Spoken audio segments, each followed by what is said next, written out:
All of the flooding has led to some serious problems with wastewater infrastructure in Vermilion, but federal help is on the way. On Sunday, the city lost 2 of its 3 mains that carry sewage across the river, which forced the city to dump wastewater into the Vermilion River. Well, today we learned that the U.S. Department of Commerce is awarding the city a $5 million grant, which will be matched by $15 million in local funds. All right, we understand that Governor Noem is about ready to address the podium to give us an update on the flooding situation in southeastern KELOLAND. Let's listen in. Being with us today to get an update on here in this Yankton area and in this county on some of the flooding situation that we've been dealing with the last several days.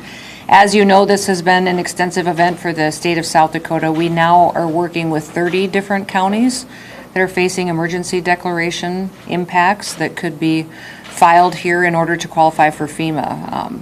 FEMA disaster relief you all are well familiar with. You've been through this a few times before. We had the flood in 2011 and 2014 and again in 2019 as well. And so this was something that I appreciate you and your emergency management director and the whole team doing a fantastic job getting the community through this situation. And we are grateful that the water is receding. It's receding slowly. You've already crested here, which is good news for everybody. But we've mitigated most of the potential damage that is out there, but also we're still continuing to work with people to deal with flooded areas, flooded roads, and people who are lacking getting access to some of the places that they need to get. But first of all, our projections here are looking a lot better today, which is thankful. Today, the James River crested earlier at 22.17 feet, and then that's lower than what we had projected, so that's good news, though it was much earlier than we thought. And originally, when this all started back on Thursday and Friday, our concern was with the amount of rainfall that we saw that we would see all 3 rivers that dump into the Missouri River cresting at the exact same time. And that is one of the reasons why you saw us plan for the worst. We had the Vermilion River, the James, and the Big Sioux at the all same time breaking records as far as what the projections were and how they would impact the Missouri River. We do need to remain vigilant, though, for the rest of this time. You see a lot of water flow coming out of the dam. I know the Lewis and Clark Lake is full, and I was very grateful for the cooperation of the Corps of Engineers and their help with us. Back on Friday, I started talking to them that morning about slowing down some of the flow that we saw coming out of Gavin's Point.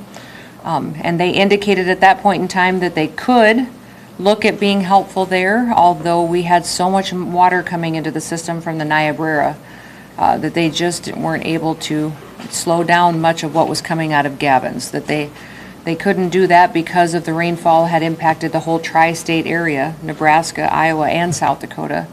And so we needed to make sure that we were shutting down Fort Randall above Gavin's and slow down what was coming into Lewis and Clark in order to keep everybody as safe as possible. I'm grateful that the city of Yankton was so prepared to handle whatever situation came, and that the James River crested a little bit later or a little bit lower than what we had thought, and then by it cresting a little bit earlier too, that helped us thread out those pulses that came into the Missouri River, and we'll have a few other speakers address that specifically. I've spent the last couple of days kind of in the southeastern part of the state. I think you probably all have seen some of the devastation that we saw down around North Sioux City and the McCook Lake area. That North Shore Drive is completely wiped out, and those families have a real tragic situation on their hand. I know they had to put in place some mitigation efforts and use their levee system and follow their emergency operations plan that involved us building a levee and connecting to the city levees across Interstate 29. So Interstate 29 was closed for a period of time when we had to build a levee system real quick within a couple of hours. But it did allow us to protect all of North Sioux City and the industrial park that was there. But McCook Lake ended up taking a bigger brunt than what was expected, and we saw some losses. A day and a half ago is when the Big Sioux crested, but the waters there are receding, and then the records that we set throughout all of this, the James River, you guys are the good news.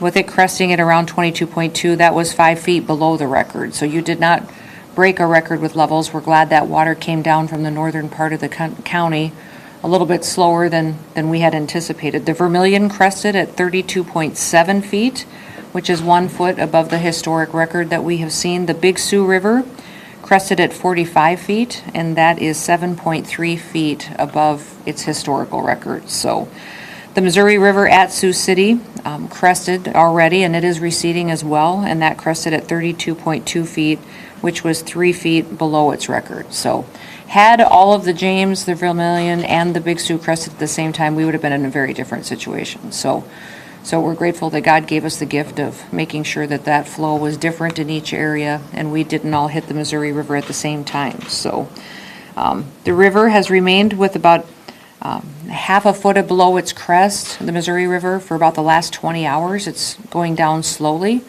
but we're so glad that it is moving down, and I-29 should be open by now. I think within an hour or two that it's open. So I think that we've got traffic flow back, which is great, because a lot of people were having to reroute through Vermilion and quite a few miles, an hour and a half out of the way in order to get around that levee system. And so it was good to see the Department of Transportation work hard to get that back open.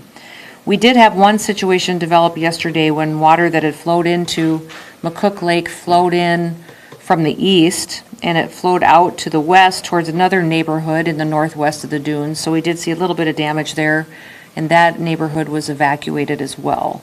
It's just a reminder that these situations change quickly. I remember doing a press conference 2 days ago and made an announcement on water levels, and that it was going to crest at 7 o'clock the next morning, and within a half hour they changed that we were going to actually crest several feet higher, and it was going to be in 3 hours. So I appreciate all of you being flexible in what the National Weather Service can give us for information and how we can do projections. And we've got a chance, too, to hear from someone that has been extremely helpful with us in our Department of Ag and Natural Resources, and giving us information on how geology affects how this water flows over the ground, too, and how absorption levels and all of that impacts what flows and what ends up hitting us at certain times. So outflows from Gavin's Point Dam remain at 24,000 cubic feet per second.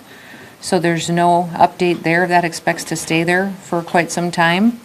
And I just want to remind everybody to please be safe. We had last night several Game Fish and Parks officers that had to go out and rescue people. We had swift water rescue teams out in several parts of the river, saving people that had driven around barricades, not obeyed the law. They had gone into dangerous areas and they needed to be saved. So I think a lot of people want to go look and they want to go see what's going on, but it's putting them in dangerous situations. And when they do that, it puts those emergency responders in very dangerous situations. So we've had 7, I believe, state agencies that have all been working with and to support our county emergency management directors, and I've been grateful for their help. But the Department of Safety, Public Safety, which I think Bob will speak in a little bit, he's the secretary of that agency, will speak about their role and how we come in as a state and help support.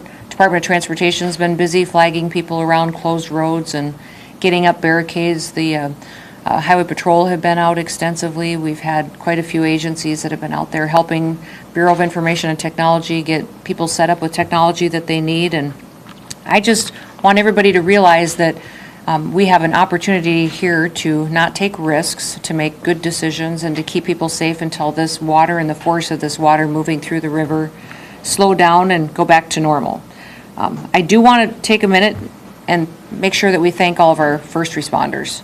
A lot of people are getting tired in the state, and we pulled resources from all across the state to come and help. We've got a lot of law enforcement that came from Sioux Falls and from the western part of the state to come and help block roads and help direct traffic, and I'm grateful for them. And a lot of the emergency responders worked around the clock the last few days to take care of folks and get them what they need and get them back into their homes, and so it's really appreciative of all they've done. So we will have some damaged bridges as well.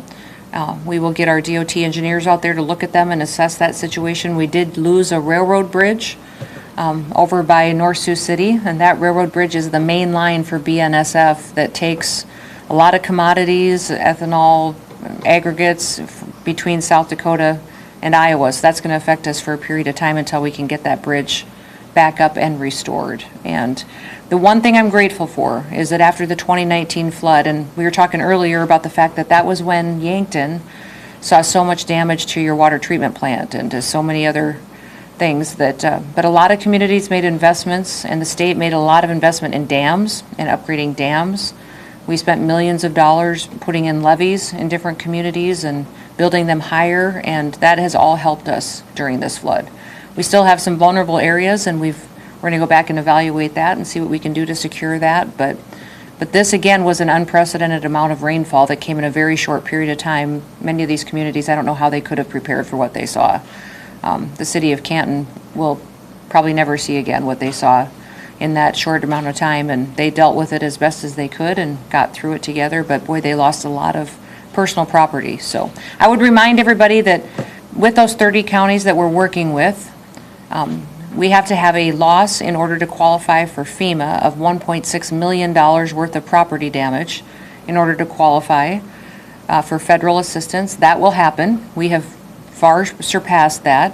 When that happens, 75% of the costs will be covered by the federal government, 15% of the costs will be covered by the state, and then 10% is the local share. And once we assess all these damages and accumulate the costs, which goes through the emergency management directors, they send that into the state. Our Office of Emergency Management accumulates all of that and submits it within 30 days of the event, and then we find out what that reimbursement is and how we can get those dollars to different communities in order to restore the infrastructure that they lost. The one thing I would say is we will request as well individual assistance, which helps personal people in their homes and maybe damage that they had in their home from water rushing through their house or being flooded. And we don't necessarily know if we'll qualify for that.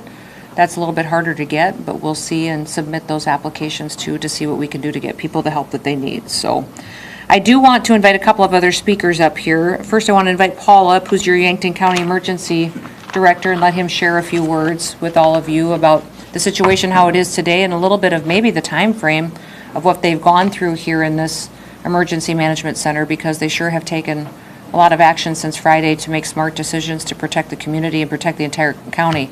They got a lot of rain in the northern part of this county, and it impacted everybody downstream, which I'm grateful that they knew what they were doing and that they put the plan into action as soon as possible. So we'll let Paul come on up and Thank you. share some words. Thank you. First, we want to thank the governor and her staff for coming out and seeing us and all the support we've been getting from the state to make this a successful event. Currently, the Yankton County, we have 14 roads that are still being blocked due to either washouts or water still going over them. We still have the two sandbag stations still up and running, one at the county highway shop, one at Chris Road at 445th Avenue. We now have listed, if you go to yanktonoem.com, that is where you can find for the individual assistance or businesses if you want to start filling out your reports for damages. Also, we've been in contact with all the county townships. We've been working with the highway department for infrastructure, so we'll start doing our public assistance, filling out all the reports to get it sent off to the state.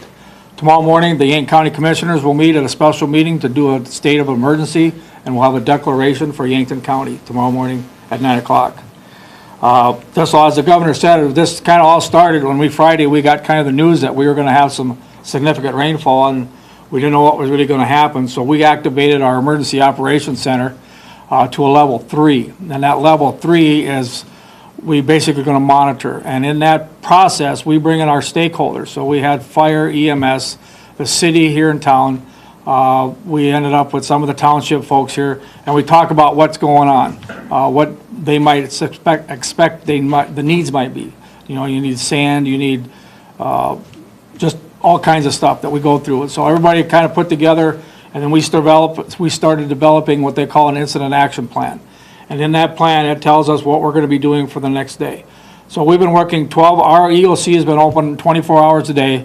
We've been always staffing it around the clock, but people here at the office are here from 8 to 8, so that some people can go home, others are still monitoring. We've been doing that since Thursday morning.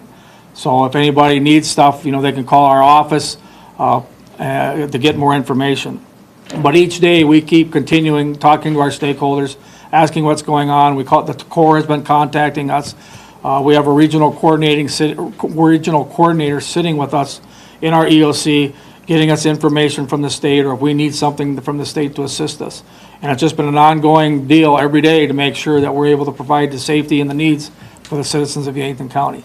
So with that, that's about all I got to say. That's perfect. Good. All right, you've been listening